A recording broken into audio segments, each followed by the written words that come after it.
بسم اللہ الرحمن الرحیم یا ایہا الذین آمنوا اذا تداینتم بدین الی اجل مسمى فاکتبوه ولیکتب بینکم کاتب بالعدل ولا یأب کاتب ان یکتب کما علمہ اللہ فلیکتب ولیملل الذی علیہ الحق وليتق الله ربه ولا يبخس منه شيئا فإن كان الذي عليه الحق سفيها أو ضعيفا أو لا يستطيع أن يمل وليه بالعدل واستشهدوا شهيدين من رجالكم فإن لم يكونا رجلين فرجل وامرأتان ممن ترضون من الشهداء أن تضل إحداهما فتذكر إحداهما الأخرى ولا يأبى الشهداء إذا ما دعوا ولا تسأموا أن تكتبوه صغيرا أو كبيرا إلى أجله ذلكم أقسط عند الله وأقوم للشهادة وأدنى ألا ترتابوا إلا أن تكون تجارة حاضرة تديرونها بينكم فليس عليكم جناح ألا تكتبوها وأشهدوا إذا تبايعتم ولا يضار كاتب ولا شهيد وإن تفعلوا فإنه فسوق بكم واتقوا الله ويعلمكم الله والله بكل شيء عليم صدق الله مولانا العظيم وصدق رسوله النبي الأمي الكريم إن الله وملائكته يصلون على النبي يا أيها الذين آمنوا صلوا عليه وسلموا تسليما الصلاة والسلام عليك يا سيدي يا رسول الله وعلى آلك وصحابك يا حبيب الله الصلاة والسلام عليك يا رحمة للعالمين وعلى آلك وصحابك يا خاتم النبيين. محترم بزرگو، جس وقت معاملہ گواہی کا آ جائے تو وہاں پر دو مرد ہوں یا ایک مرد اور دو عورتیں ہوں، کم از کم عورتیں دو اور دو سے زائد، چاہے وہ 1 لاکھ تک بھی ہوں، ان کی گواہی صرف 2 تک رہتی ہے، اوپر نہیں جاتی. عورت کی گواہی یعنی یوں سمجھ لو کہ ایک عورت کی گواہی آدھے مرد کے برابر ہے، اور اس کے بعد دوسری عورت کی گواہی آدھے مرد کے برابر. تو نتیجہ یہ نکلا کہ عورتیں لاکھ بھی جمع ہو جائیں یہ پوری نہیں ہو سکتی. عورتیں لاکھ بھی جمع ہو جائیں تو یہ کامل العقل نہیں ہو سکتی. ان کی عقل میں چھوٹا موٹا ہوتا ہے معاملہ. فرمایا کہ جب ان کو قاضی بلائے کہ آؤ گواہی دو کہ ان لوگوں کا آپس میں معاملہ تھا، آپ لوگ گواہ تھے، تو مرد حضرات جب گواہی دیں گے تو گواہی کے وقت میں وہ اپنا صحیح انداز میں گواہی دیں گے، اس میں کسی قسم کا ہیر پھیر نہ، اور وہ ایک دوسرے سے نہیں بات کریں گے، وہ قاضی سے متوجہ ہوں گے، قاضی جو سوال پوچھے گا وہی جواب دیں گے. اگر عورتیں ہیں تو ایک عورت دوسری کو یاد دلائے دے گی کہ یہ دیکھا تھا، ہم نے یہ دیکھا تھا، انہوں نے یہ معاملہ کیا تھا، اس وقت تجھے بھول گیا. فرمایا کہ عورت کو بھول جانے کی عادت ہے، اس لیے اگر ایک بھول رہی ہو تو دوسری اس کو یاد دلائے کہ یہ تو غلط کر رہی ہے، اس طرح بھی تھا، اور اس کو اس انداز کے اندر بات بتائے کہ واقعتاً سچ میں اس کو بات سمجھ میں آ جائے. اگر اس کو سمجھ ہوگی تو تھوڑا سا اس کو اشارہ ملے گا، اگلی بات وہ خود بتا دے گی ہاں سچا ہے. اور اگر جھوٹ ہو تو پھر گفتگو کے اندر پتہ چل جاتا ہے کہ اس کو تو پتہ ہی نہیں ہے. گفتگو سے پتہ ہی چل جاتا ہے کہ اس کو تو بیچارے کو پتہ ہی نہیں ہے، اس سے وہ بات کروائی جا رہی ہے جس کو پتہ ہی نہیں ہے. اور فرمایا کہ جب ان کو قاضی بلائے تو ان میں سے کوئی انکار نہ کرے. وَلَا تَسْأَمُوا أَن تَكْتُبُوهُ صَغِيرًا أَوْ كَبِيرًا إِلَىٰ أَجَلِهِ.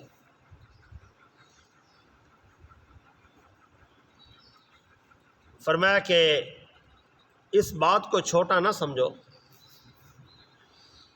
کہ ہمارا 1000 روپے کا معاملہ ہے. 1000 کی حیثیت نہیں، انسان کے ایمان کی حیثیت ہے. اللہ نے فرمایا وَلَا تَسْأَمُوا، اسے بھاری نہ سمجھو کہ معاملات چھوٹے ہوں یا بڑے ہوں، یہ کیسے لکھ پت کریں گے، میں بڑے دل کا آدمی ہوں. بعض لوگ کہتے ہیں میں بڑے دل کا آدمی ہوں، نہیں دیں گے تو کیا کریں. اور خدا کا بندہ تو بڑے دل کا ہے، اس کے ایمان کی حیثیت ہے یا نہیں؟ تو بڑے دل کا آدمی ہے، اس کے ایمان کی حیثیت ہے یا نہیں ہے؟ تیرے پیسوں کی اتنی حیثیت ہوگی کہ اس کے ایمان کو فارغ کر دے. اپنے پیسوں کو تھوڑا سا سنبھال، اس کے ایمان کو نہ خراب کر. فرمایا کہ میعاد لکھ پت کر لو، لکھ لو فلاں تاریخ کو میں دوں گا. اور فرمایا ذالکم اقسط عند اللہ واقوم للشہادہ وادنی الا ترتابوا الا ان تکون تجارہ. اللہ تعالیٰ کے نزدیک یہ سب سے انصاف کی بات ہے. اور جو گواہی ہو بالکل صاف ستھری ہو، صاف ستھرے انداز کے اندر لکھنا بھی ہو، کسی قسم کا اس میں کسی قسم کا شبہ نہ پڑے، اس انداز میں لکھا جائے. اور جب لینے کے لیے لینے والا جائے تو اس کے گھر میں دروازے پر بیٹھ گیا، ہاں جی بیٹھک کا دروازہ کھولو، پیسے لینے آیا ہوں. بیٹھک کو تینوں کرائے پر پیسے دیے، تو اپنے پیسے لے، بیٹھک تو کرائے پر نہیں لی. پانی لاؤ، چائے لاؤ، کھانا لاؤ، پیسے لینے ہیں. اور کیوں بھائی تو ایسا کیوں کر رہا ہے؟ یہ کوئی تیرے باپ کا ہوٹل ہے؟ تو پیسے دیے ہوئے تو نے. امام صاحب رحمۃ اللہ علیہ فتویٰ لکھا ہے کہ جس آدمی سے آپ نے پیسے لینے ہوں، جب اس کا جا کے دروازہ کھٹکھٹائیں، اس کے دروازے کے اندر جو گلی ہے وہاں پر جب کھڑے ہوں، جو اس کے مکان کا سایہ ہوتا ہے، اس کے مکان کے سائے پر بھی کھڑو گے تو قیامت والے دن اس کا بھی حساب ہوگا. کیوں کھڑے ہو اس کے سائے؟ آپ پیسوں کے حقدار ہو، اس کے مکان کے سائے کو لینے کے حقدار نہیں ہو. اس بات پر فتویٰ ہے اور پورے عالم اسلام کا اتفاق ہے. یہ تو ہے ابھی نا لینے والے کا، ابھی دینے والے کی بھی باری آ رہی ہے. اور فرمایا کہ ہاں جہاں سر دست کا سودا ہو تو وہاں کوئی ضرورت نہیں ہے، جو طے ہو جائے آنن فانن. اس بزرگ نے کہا کہ میرے گھر میں شکر گندی ہے، جس نے لینی ہے آ جائے، 100 روپے کلو، 100 روپے کلو، 100 پکڑواتے جاؤ، کلو پکڑتے جاؤ. یہ آنن فان ہے، یہاں پر کوئی کسی چیز کی ضرورت نہیں، لو اور دو. یہاں پر گواہ بنانے کی کوئی ضرورت نہیں ہے، اس لیے کہ یہ آنن فانن ہے. اگر ادھر سے پیسے ہو رہے ہیں، ادھر سے شکر گندی بھی ہو رہی ہے، اور شکر گندی ادھر سے براہ راست معاملات ہو رہے ہیں. اچھا وَأَشْهِدُوا إِذَا تَبَايَعْتُمْ، ان دو بزرگوں کو گواہ بنا لیا، ان دونوں کہ ہمارے معاملات ہیں، آپ ہمارے گواہ بن جاؤ. یہ گواہ بنے ہیں آپ کے، آپ کی گواہی کے دوران میں ان کو کسی قسم کی تکلیف نہ ہو. اگر آپ نے ان کو تکلیف دی تو روز قیامت والے دن تم سے سخت قسم کا سوال ہوگا کہ انہوں نے برا کیا کہ تمہارے معاملات پر گواہ بنے اور آج تم ان کو دھکے دے رہے. فرمایا ذرہ کے برابر بھی کسی قسم کا اس گواہوں کو تکلیف نہ ہو. ڈاکٹر صاحب کے پاس گئے کہ ہمیں لکھ کے بھی دے دیں. ڈاکٹر صاحب نے لکھ دیا. فرمایا کہ ان لکھنے والے کو ذرہ کے برابر نقصان نہ ہو. ان کا کیا قصور؟ معاملات آپ کے تھے، انہوں نے آپ کے ساتھ وفاداری کی، آپ کو لکھ کر دیا ہے، اور لکھ کر دینے کی وجہ سے آپ اس کو تکلیف کسی قسم کی نہ گواہوں کو تکلیف ہو، نہ لکھنے والے کو تکلیف ہو. فرمایا کہ اگر ایسا کرو گے دنیا میں اس سے بڑا گناہ اور کوئی نہیں ہے. جہنم کو خریدنے کے لیے پھر اور گناہ کرنے کی ضرورت نہیں ہے، بس یہی جہنم میں لے جائے گا. ایک انسان محفوظ زندگی گزار رہا تھا، آپ نے اس سے لکھوایا اور اس نے تمہارے ساتھ اچھا معاملہ کیا کہ آپ کو لکھ کے دے دیا، اور آپ اس کے جانی دشمن بن گئے کہ آپ نے کیوں ایسے لکھا؟ اور ان دو گواہوں نے آپ کے حق میں گواہی دی اور آپ ان کے جانی دشمن بن گئے کہ گواہی کیوں دیے؟ اور آج کل کے دور میں گواہ اپنی گواہی پہ جھوٹے ہوتے ہیں. عموماً جو گواہ لکھے جاتے ہیں وہ لکھے جاتے ہیں جو بالکل ہی جھوٹے ہوتے ہیں، اور ان کو پتہ ہی نہیں ہوتا، بس ان کو زبانی رٹا لگوایا جاتا ہے تو انہیں ایسا ایسا کہنا ہے، مرتے دم تک ایسے کہتا رہنا ہے اور اپنے ایمان کا بگاڑا کرتا رہنا ہے. اور جو اصل گواہ ہوتے ہیں وہ وعدے سے پیچھے ہٹ جاتے. کیوں؟ بھئی یہ لوگ ہمیں نقصان دیں گے، اس ڈر کی وجہ سے گواہی چھپاتے ہیں، اس لیے کہ انصاف نہیں ہے. انصاف ہو تو ایسے معاملات پیش نہیں آتے. جب کہیں معاملات ایسے کرو، فرمایا کہ سب سے پہلی ذات اس بات سے ڈرو کہ اللہ وہ بھی ہے جو تمہارے معاملات سے پہلے تو ہماری روح نکال دے. ایک مولوی صاحب نے، ایک گاؤں کے امام تھے، تو ان کے ایک مقتدی کے دل میں خیال آیا کہ ہمارے مولوی صاحب غریب آدمی ہیں، چلو ان کی روزی روٹی چلتی رہے گی. شہر کے اندر ان کے پاس ایک مکان تھا، کہتے ہیں مولوی صاحب یہ شہر والا مکان میں آپ کے نام پہ آ جاؤ رجسٹری کرا دیں، اس کا جو کرایہ خرچہ آئے گا وہ آپ کا ہوگا، آپ جب جی چاہے بیچ دیں، جب جی چاہے اپنے پاس رکھیں. مولوی صاحب نے لے لیا. محلے میں ایک غریب آدمی رہتا تھا اور وہ دیہڑی دار آدمی تھا. مولوی صاحب کے دل میں خیال آیا کہ یہ تو میں نے کمائی تو نہیں کہ اللہ نے مجھے دیا ہے، چلو اس دورانیے میں کسی کے ساتھ وفاداری بھی کر لوں. انہوں نے اس غریب آدمی کو اس مکان میں شفٹ کر دیا، ساتھ ریڑھی بھی خرید کر دی، ساتھ سبزی بھی خرید کر دی. چل تو بیچا کر، روٹی اپنی کھایا کر، بچوں کو کھلایا کر، در بدر کے دھکے نہ کھا. اب وہ رہا 5-4 سال، مولوی صاحب نے اس سے کچھ بھی نہ لیا، حتیٰ کہ ریڑھی والے پیسے بھی اس کو معاف کر دیے، چل جا تو اپنے بچوں کو روٹی کھلا. وہ وہاں رہتے رہتے تھوڑا سا مضبوط ہو گیا، اللہ تعالیٰ نے اس کو بہت دیا. جب پیسے آ جاتے ہیں تو غریب کے پاس آ جائیں تو سب کچھ بھول جاتا ہے. مولوی صاحب نے کہا اچھا ایسا ہے، مکان کی تھوڑا سا مرمت کرواتے ہیں، تھوڑا ٹھیک نہیں ہے، آپ ایسا کریں کہ چند دن کے لیے اپنے بچوں کو اپنے گاؤں میں بھیج دیں تو ہم ٹھیک کرا لیں گے، پھر آپ اپنے بچوں کو لے آنا. کہتے ہیں کون سا مکان؟ کہتے ہیں کون سا مکان؟ خدا کا بندہ میرا مکان نہیں. کہتے تو کون ہے؟ میں تجھے جانتا ہی نہیں ہوں، میں تجھے جانتا ہی نہیں ہوں. بڑا عجیب واقعہ ہے. یہ ٹوبہ ٹیک سنگھ کا علاقہ ہے، ٹوبہ ٹیک سنگھ شہر میں. یہ مجھے اس مولوی صاحب نے خود سنایا، ایک بار مجھے ملے، آج سے تقریباً ہو گئے ہوں گے 3 سال 3.5 سال. یہ انہوں نے مجھے خود واقعہ سنایا ہے.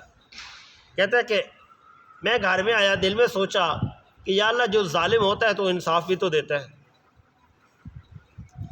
وہی آدمی جا رہا تھا جو مکر گیا، وہی جا رہا تھا، آگے اس کے سامنے ایکسیڈنٹ ہو گیا. کسی کا ایکسیڈنٹ ہوا بہت برا، انسانوں کے جسم ٹوٹے ٹوٹے ہو گئے. اس نے ان کو دیکھا اور دیکھ کر برداشت نہیں ہوا، وہیں گرا، یہ پہلے مر گیا. یہ ہے انسان کی زندگی. اس نے کہا جا میں نے جا کے مکان واپس لے لیا. اب اس کے بعد بچے اس کے آگے، مولوی صاحب ہمارے ابے کے لیے دعا کرو. میں نے کہا اس بے ایمان کے لیے میں تو نہیں دعا کرتا. میں نے اس کے ساتھ اتنی وفاداری کی اور اس نے میرے ساتھ یہ کام کیا. میں نے اس کو پیسے میں سے معاف کر دیے، باقی میرے پاس نہ آیا کرو، جو تم نے اچھا کیا. انہوں نے کہا نہیں، ہمیں پتہ چل گیا اللہ تعالیٰ بڑا ذات ہے کہ ہمیں چاہیے کہ وہ کام کریں جو کم از کم ایک کچھ تو انسان کے پاس مہلت ہو، بہت تو مہلت نہیں دیتی. اس لیے جو لوگ ایسا کرتے ہیں اللہ تعالیٰ قادر ہے. اللہ نے فرمایا واتقوا اللہ، میری ذات سے ڈرو. وَيُعَلِّمُكُمُ اللَّهُ، پوری کائنات سے چھپا سکتے ہو، میری ذات ہی چھپا سکتے ہیں. وَاللَّهُ بِكُلِّ شَيْءٍ عَلِيمٌ، اور اللہ تعالیٰ کی ذات کو ہر چیز کا علم ہے. اس لیے فرمایا کہ خریدنے والا تو بھی ظلم نہ کرنا، اور جس نے تیرے اوپر احسان کیا اس کے اوپر ظلم نہ کرنا.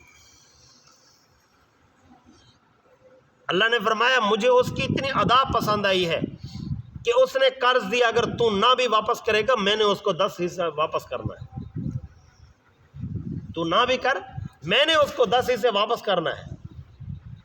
میں کر رہا ہوں رب ہو کے، تو انسان ہو کے کھا کے بھی واپس نہیں کرتا. حالانکہ اس نے مجھے نہیں دیے اس نے تیری ذات کو ہیں، کھائے تو نے ہیں، لیکن مجھے اس کی ادا پسند آئی ہے. اس ادا پر میں نے انعام دیا ہے اس کو 10 گنا. میں رب ہو کو اس کے انعام دے رہا ہوں اور تو مخلوق ہو کے ایسا ظالم بن رہا ہے. تجھے تو چاہیے تھا کہ جب تو دینے جاتا، تجھے چاہیے تھا کہ اس وقت میں اس کا دروازہ کھٹکھٹاتا، وہ تیرا دروازہ نہ کھٹکھٹاتا. ایک آدمی مولوی صاحب ہیں بیچارے، اس وقت چارپائی پر ہیں. ان کا کوئی کام تھا، آج سے یہ 2004 کی بات ہے یا 5 ایسے ہے. میں گیا تو ان کا کام کیا تو 300 روپیہ آگے اس کی فیس تھی، میں نے ادا کی اور دور تھا. جب میں واپس آیا تو اس نے مجھے 500 روپیہ دیا. میں نے کہا بھائی 300 روپیہ ہے. اس نے کہا اللہ نے فرمایا ہے من ذا الذی یقرض اللہ قرضا حسنا فیضاعفہ لہ ولہ اجر کریم. کہ اللہ نے فرمایا کہ عمدہ قسم کا اجر، کہ آپ نے میرے اوپر احسان کیا 300 کے بدلے میں نے یہ آپ کے اوپر سود نہیں دیا آپ کو، یہ میں نے دیا ہے اس لیے کہ اللہ بھی تو آپ کو دے رہا ہے تو میں بھی اس کا بندہ ہو کے آپ کو زیادہ دے رہا ہوں. کہ آپ نے میرے اوپر احسان کیا، احسان کا بدلہ تو میں احسان دوں، پیسوں کے بدلے تو پیسے ہو گئے. تو میری چیز اٹھا کر لے آیا ہے تو اٹھا کر لے آنے کا تو مجھے چاہیے کہ میں تمہیں دوں نا کچھ نہ کچھ. احسان کا بدلہ احسان تو ہو جائے. اس لیے اگر کسی آدمی نے آپ پر کیا ہے، اگر اس کے اندر تھوڑا سا بڑھا دو تو گنجائش ہے، لیکن لینے والے کے دماغ میں نہ ہو. اگر یہ بھی نہیں کر سکتے، نہیں دے سکتے پیسے، انسان کمزور نہیں ہو سکتے، منہ سے تو کہہ دو اللہ تعالیٰ تجھے جزائے خیر دے. حدیث میں آتا ہے رسول پاک صلی اللہ تعالیٰ علیہ وسلم نے ارشاد فرمایا جس نے آپ پر احسان کیا آپ اس کا احسان نہیں چکا سکتے، زبان سے کہہ دو جزاک اللہ. جس نے جزاک اللہ کہہ دیا اس نے اس کو پورا بدلہ دے دیا. کیوں؟ اس لیے کہ جب اللہ فرمایا میری ذات کے حوالے کر دیتا ہے بندہ میرے بندے کو، تو فرمایا کہ احسان پر میں پہلے خوش ہوتا ہوں، جب میرے حوالے ہو جاتا ہے پھر میں ڈبل کر دیتا ہوں. تو اس لیے فرمایا واللہ بکل شیء علیم، اللہ فرمایا میں ہر چیز کو جانتا ہوں. اور تو منہ سے تو کہہ دے کچھ نہیں ہو سکتا، چل یار تیرے پاس کچھ بھی نہیں ہے تو کہہ دے جزاک اللہ خیرا، اللہ تعالیٰ تجھے بہترین قسم کی جزا دے، تو نے میرے ساتھ احسان کیا، اللہ تعالیٰ تیرے اوپر خصوص رحم فرما دے. فرمایا جب ایسا کہا جاتا ہے تو اللہ تعالیٰ خوش ہو جاتا ہے.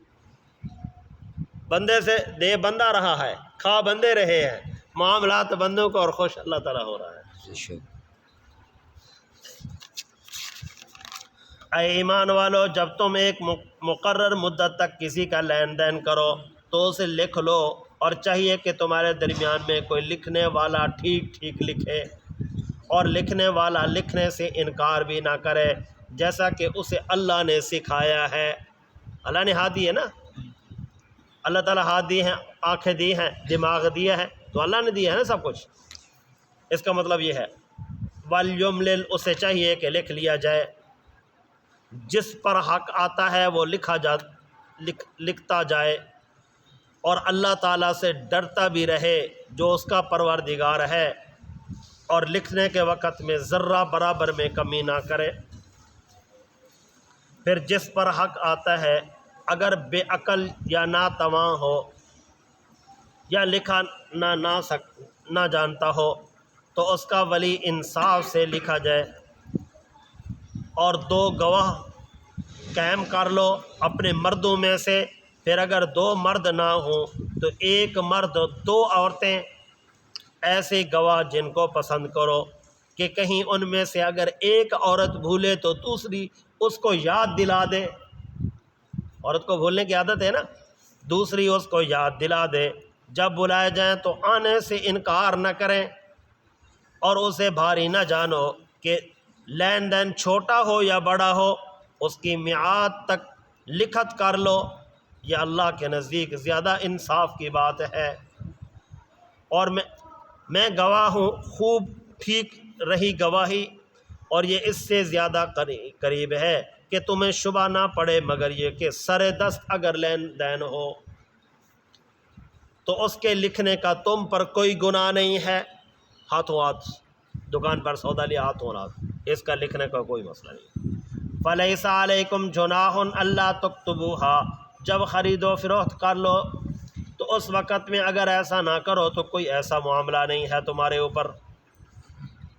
اور آگے فرمایا کہ خرید و فروخت کے وقت میں تم اپنی خرید و فروخت پر کسی کو گواہ بنا لو، اور جن کو گواہی بنایا جائے وہ ان کو کسی قسم کا تم تکلیف دینے والے نہ بنو۔ وَإِن تَفْعَلُوا، اور اگر تم نے گواہوں کو یا لکھنے والے کو ذرہ کے برابر تکلیف دی، فَإِنَّهُ فُسُوقٌ بِكُمْ، اللہ کے نزدیک اس سے بڑا جرم کوئی نہیں ہے، یہ بہت بڑا گناہ ہے۔ وَاتَّقُوا اللَّهَ، ایسا نہ کرو، اللہ کی ذات سے ڈرو۔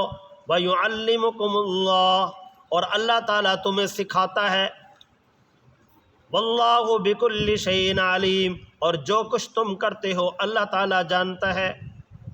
اس میں ابھی کچھ معاملات ہیں، کل انشاءاللہ اسی کا حصہ بھی باقی ہے، اگلی آیت میں زندگی رہے گی اس پر گفتگو ہوگی۔